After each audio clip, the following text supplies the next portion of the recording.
Merci beaucoup, Vladimir. Merci, chers amis de la presse internationale, d'avoir bien voulu répondre à notre invitation pour ce briefing.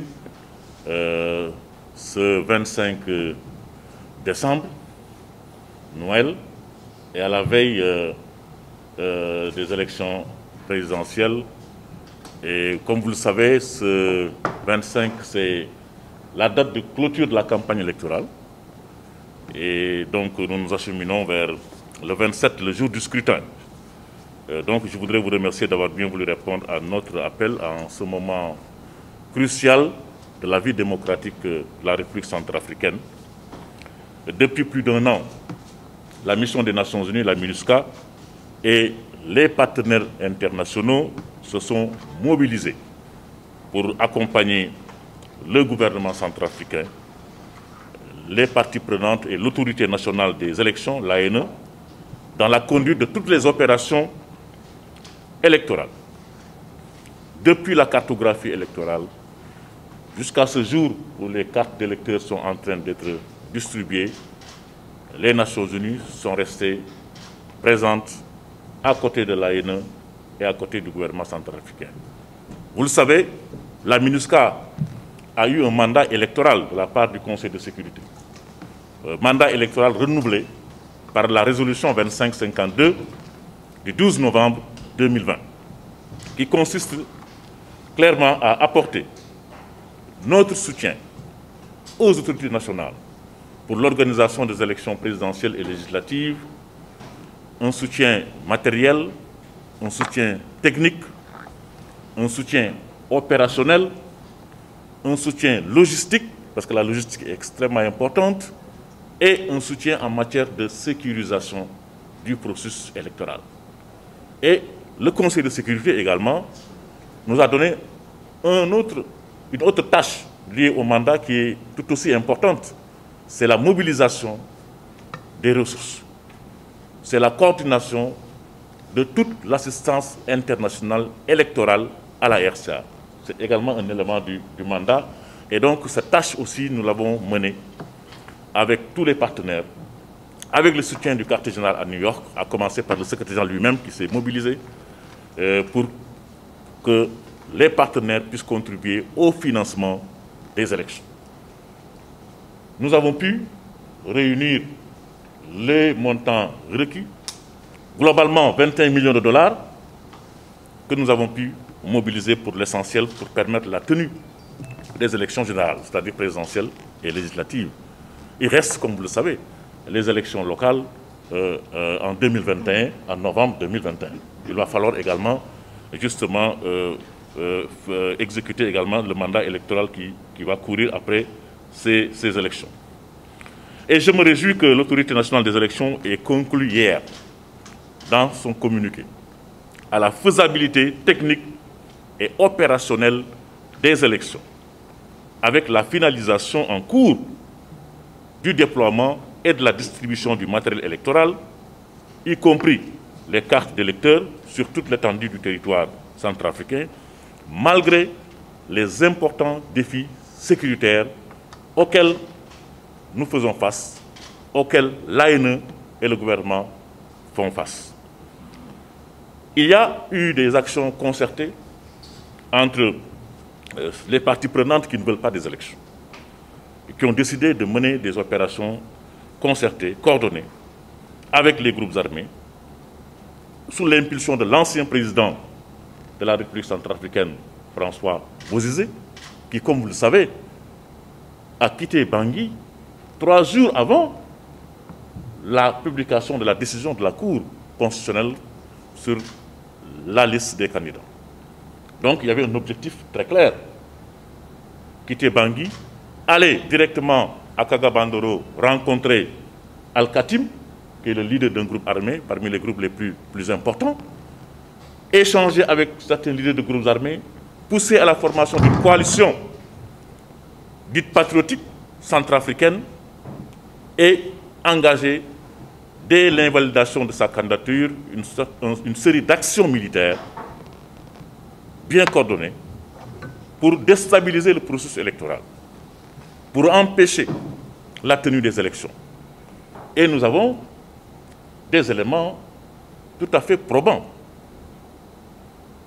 Mon chef de bureau, Akaga Bandoro, a rencontré Al-Khatim en personne, qui lui a dit, effectivement, il est en coalition avec Bozizé, et que leur objectif, c'est d'empêcher la tenue des élections et de faire tomber le président Touadéra avant le 27 décembre.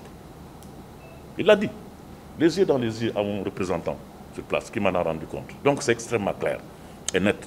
Et nous faisons face, depuis, à toute une série d'attaques contre les forces armées centrafricaines, contre les forces de sécurité intérieure, la police et la gendarmerie, et contre également les casques bleus. Une série d'attaques auxquelles nous ripostons et nous faisons face. Il y a eu beaucoup d'accrochages, beaucoup de confrontations sur le terrain que vous avez suivi.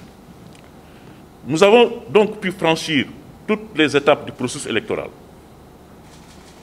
parfois dans le dialogue, avec tous les acteurs, avec la communauté internationale, grâce à la mise en œuvre du plan intégré de sécurisation. Vous le savez, nous travaillons ici dans ce pays en équipe. Tous les partenaires principaux de la RCA se retrouvent chaque semaine dans un cadre qui s'appelle le G5+, pour échanger, mener des bons offices diplomatiques si nécessaire, donner des conseils, rencontrer tous les acteurs sans exclusive. L'opposition comme la mouvance présidentielle, la société civile comme les mouvements des femmes, comme la plateforme religieuse. Nous avons parlé à tout le monde pour que le processus électoral soit un processus inclusif, pacifique, pour que les élections également se déroulent dans la paix, dans la sérénité. Le G5+, comme vous le savez, regroupe les Nations Unies, que je représente, l'Union européenne, la France, les États-Unis, la Russie, la Communauté économique des États de l'Afrique centrale, l'Union africaine et la Banque mondiale. Donc voilà les principaux partenaires de la RCA qui sont tous d'accord qu'il faut absolument aller vers les élections le 27. Et le G5+, a rencontré 15 candidats individuellement à l'élection présidentielle sur les 17. 15 sur les 17, pour faire passer le même message, pour écouter les candidats sur leurs préoccupations, notamment dans le domaine de la sécurité. Également pour les inciter à éviter tout discours de haine et d'incitation à la violence. Nous avons fait le maximum de ce point de vue et nous continuons également à faire ce plaidoyer. Nous sommes unanimes. La communauté internationale est unanime à une position commune, aller vers les élections le 27. Nous savons aussi la détermination des assaillants qui, depuis, ont usé de tous les moyens pour perturber le processus, multipliant les attaques que la communauté internationale condamne fermement et appelant à la retenue et à l'association des hostilités. Et ces attaques se poursuivent dans certains coins, y compris ce matin également, dans certaines parties du territoire. Voilà, chers amis, ce que je voulais dire pour introduire cette conférence de presse. Nous sommes en état d'alerte. Nous avons mis en place, en branle, tous nos moyens pour assurer la sécurité des élections, pour rassurer les populations centrafricaines. Nous avons reçu du renfort à notre demande. Plus de 300 soldats rwandais qui sont arrivés hier après-midi, venant de la mission des Nations Unies au Sud-Soudan. Nous attendons également des avions militaires utilitaires pour renforcer les moyens de la mission. Au plan bilatéral, comme vous le savez, le gouvernement centrafricain également a reçu l'assistance à sa demande de pays amis, comme le Rwanda, avec un bataillon, comme également la Russie, avec plus de 300 instructeurs. Nous travaillons à fédérer toutes ces forces dans le cadre d'une cellule conjointe de coordination pour que notre action soit efficace. Le processus électoral est à sa dernière phase. Aujourd'hui, les citoyens centrafricains qui s'étaient inscrits sont en train de retirer leurs cartes sur l'ensemble du territoire national. Il y a des perturbations dans certaines zones, parce qu'il y a des attaques, parce qu'il y a une campagne insidieuse menée pour apeurer les populations, semer la panique et les empêcher, ces populations, de sortir pour aller retirer leurs cartes et pour aller voter. La période de retrait des cartes a été étendue jusqu'au 27 décembre. Alors que les Centrafricains peuvent, jusqu'au jour du scrutin, aller retirer leur carte et voter. Je passerai la parole à Denise Brown, qui est représentante spéciale adjointe du secrétaire général, coordonnatrice humanitaire, qui est chargée des élections au sein de la MINUSCA, pour vous faire le point sur l'état du processus aujourd'hui, au moment où nous parlons.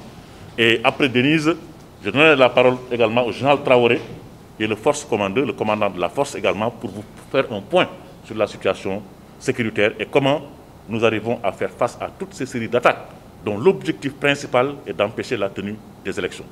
Nous tenons à ce que ces élections se tiennent à la date retenue, le 27 décembre. Nous savons qu'il y a des candidats qui ont décidé de retirer leur candidature. Il y en a 3 pour le moment. Nous savons également que des candidats regroupés au sein de la CODE 2020, la coalition de l'opposition démocratique, ont saisi la Cour constitutionnelle pour demander le report des élections. La Cour se prononcera demain à 11 h sur cette requête et nous attendons tous la décision de la Cour. Mais nous pensons que les conditions sont réunies pour aller vers les élections. Ces conditions, on a contribué à les créer. Et ceux qui ne veulent pas des élections veulent une nouvelle transition politique dans ce pays. Et le peuple centrafricain a beaucoup souffert. Il n'a pas besoin d'une nouvelle transition. Et la communauté internationale est totalement, entièrement contre toute forme de transition. Donc nous appelons l'ensemble des Centrafricains, l'ensemble des acteurs politiques à garder le calme et à aller vers les élections le 27 décembre. Je passe la parole à Denise Brown qui vous fera un point de situation pour que vous ayez une idée de ce qui se passe dans le pays et surtout en matière de retrait de cartes d'électeurs et de distribution du matériel électoral. Nous avons mis beaucoup de moyens en termes de logistique pour assurer le transport de tout le matériel qu'on a reçu, de Bangui vers les préfectures, et nous appuyons même la logistique secondaire sur le terrain. Nous sommes dans un pays qui est difficile.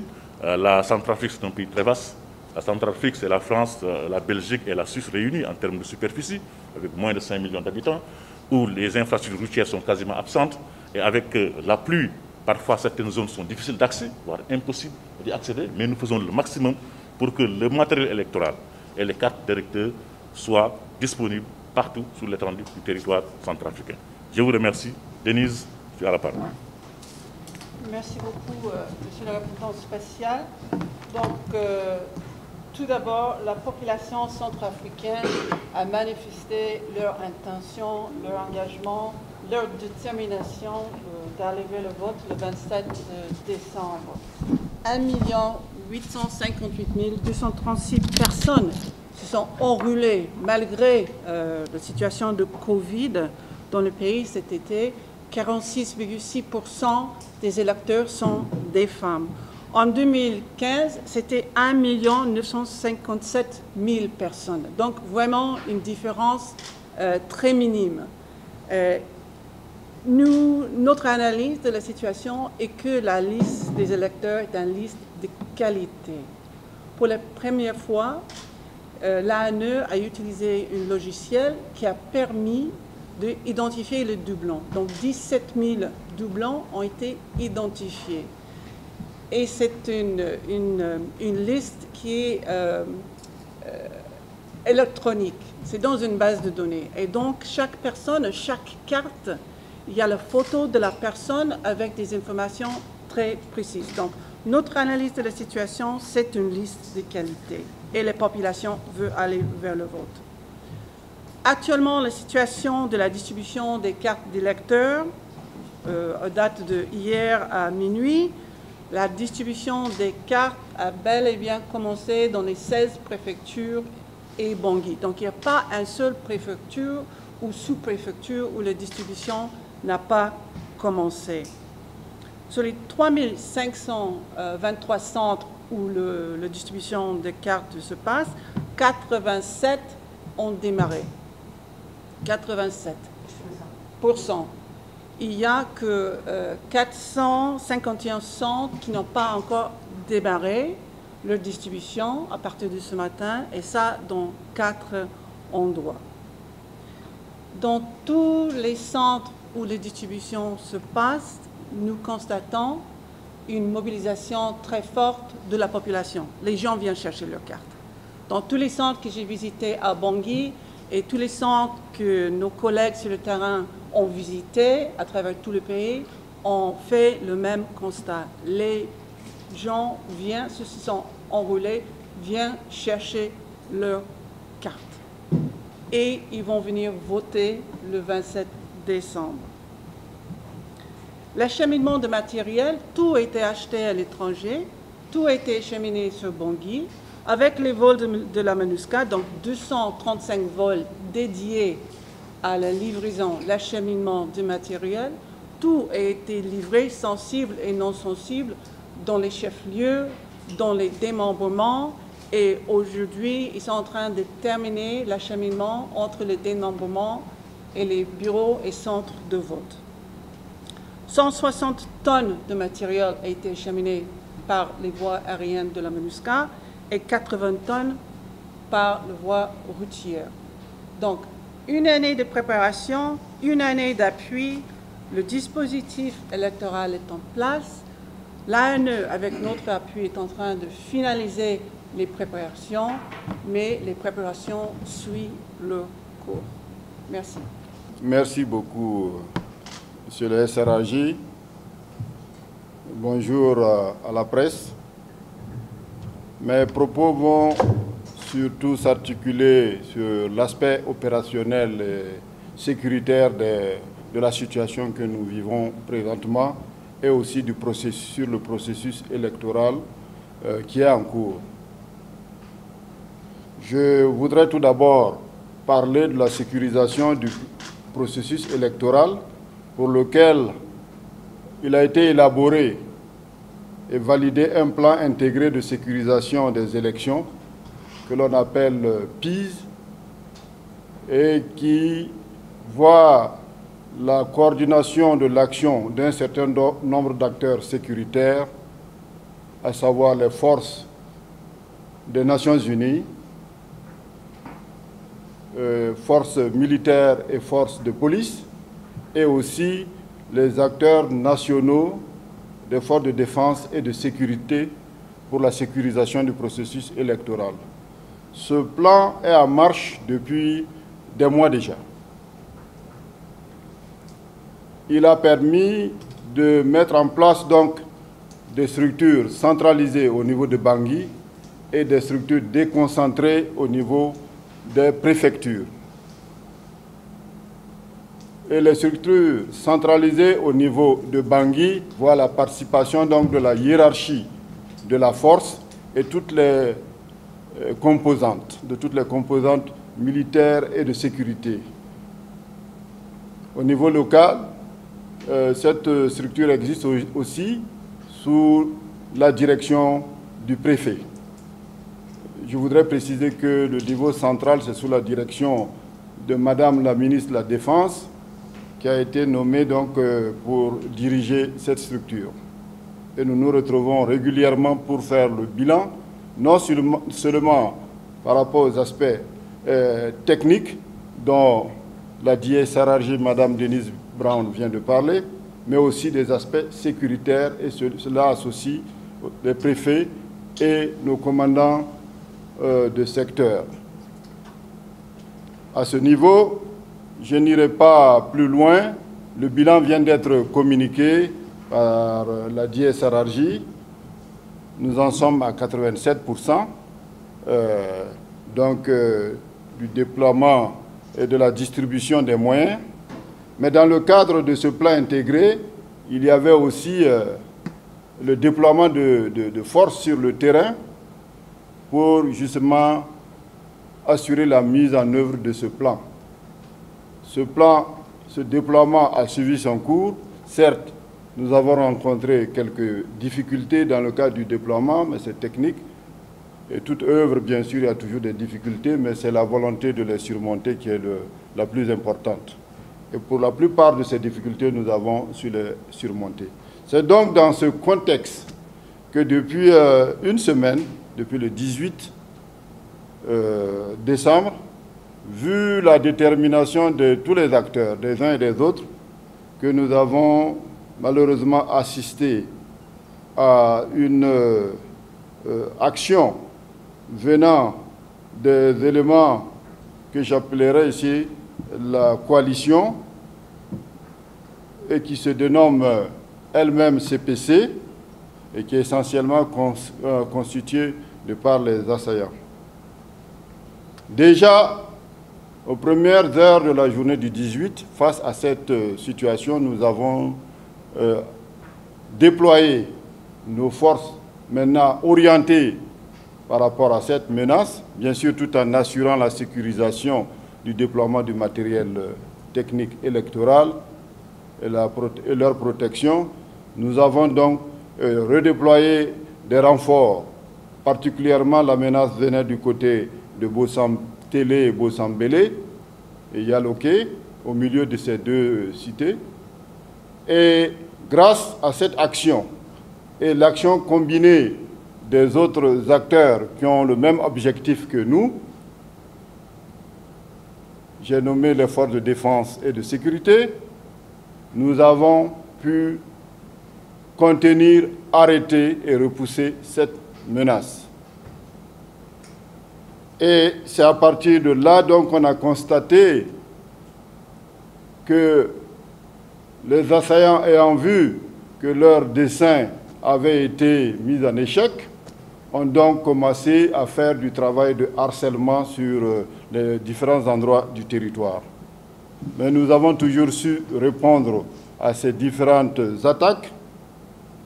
Nous avons su les contenir et nous avons même repoussé ces attaques. Au jour d'aujourd'hui, je puis témoigner qu'aucune ville qui a été citée de par le passé est occupée par les assaillants. Parce qu'une ville occupée, dans notre entendement, c'est une ville où il y aurait ces assaillants qui l'auraient pris, qui contrôlent la ville et qui s'organisent, qui administrent et qui dirigent cette ville. Tel n'est pas le cas. C'est vrai que nous sommes harcelés ça et là, mais nos unités, jusqu'à l'heure où je vous parle, contiennent la situation et ont freiné donc l'action. Même ce matin encore, nous agissions du côté de Dekwa Sibout et le dernier bilan que j'ai, ces éléments ont été repoussés à cet endroit. C'est sûr qu'ils vont essayer toujours de nous harceler. C'est sûr qu'ils vont essayer de faire des actions pour nous divertir, mais ce qui est certain, nos unités s'ajustent par rapport à la menace et continuent à la contenir. Par ailleurs, pour parler de la protection des populations, actuellement, le travail qui se mène aussi permet de faire baisser les menaces sur les populations civiles. C'est essentiellement des conflits entre les forces armées, c'est-à-dire les composantes armées, que ce soit les assaillants ou les amis. Et donc, de ce côté, on peut témoigner que les populations civiles, on travaille à les mettre à l'abri et elles sont à l'abri jusqu'à présent et nous y travaillerons davantage.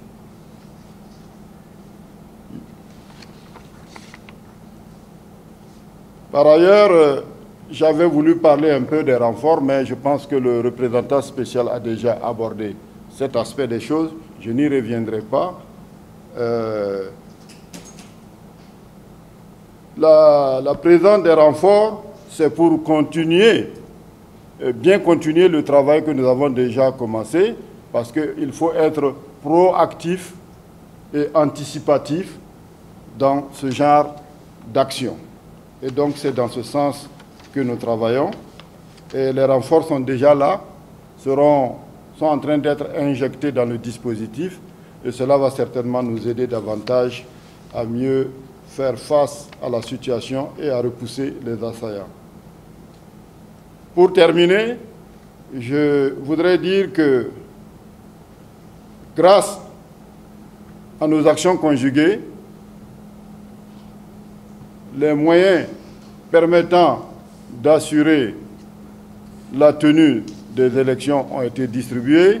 Les dispositions sont en train d'être prises sur le plan sécuritaire pour que cela ait lieu.